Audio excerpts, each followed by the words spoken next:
now the videos are just selling me things as opposed to before it was music? Yeah. The thing is, the old model was Ebo loves watching Game of Thrones. So while you get his attention watching Game of Thrones, you interrupt him in 2-minute breaks and give the brand time to push their messaging.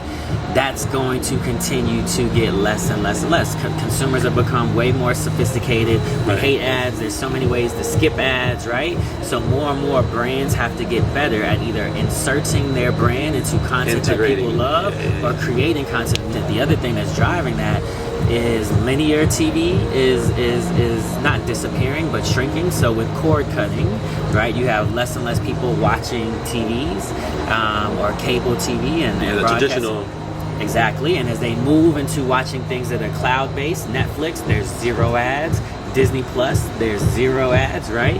And so you're also seeing shrinking inventory for that 30-second spot, which means you have to get better and better at integrating the message into the things that Ebo actually cares about, as opposed to interrupting. You either have to create the thing Ebo cares about, you have to integrate into the thing that Ebo cares about, but interruption will continue to get harder and harder. Okay. And what kind of content would you make? Like what kind of... It's just always been dope content for the culture. Like, what do we think are the stories that our community wants to hear? What are the stories that can move and shape culture? What are the stories that can drive conversation, that can shift culture? We've always been anchored in that thing. People think you need like 20 ideas to like win. I don't think that's true. I think there's a lot of people who have had one idea and deployed it over and over and over again in different spaces in one. I'm definitely that guy. The idea that black culture is driving global culture, that you don't have to pay me just to create content for black people, I can create content for the world, has been my core strategy since Global Hue. And so that's what we did. It was like, if you want to reach pure black people, we can do that. We have the best machine. But also, don't sleep on the fact that the stuff we create could impact and change. My father passed February of 2020. I'm sorry. Thank you, brother. All good. It's a part of life. I'm sitting in his funeral watching his friends get on stage and talk about him. And what I would tell you is, it was the first time I saw my father through adult eyes. So my father had taken Toni Morrison and brought them to Lily White Salt Lake City. He had taken, let's say, Maya Angelou and brought her to Lily White Salt Lake City. He was always bringing black culture into these white spaces. He would then go teach. He was a professor in India and in China. He taught at the University of Utah. That's why he lived there.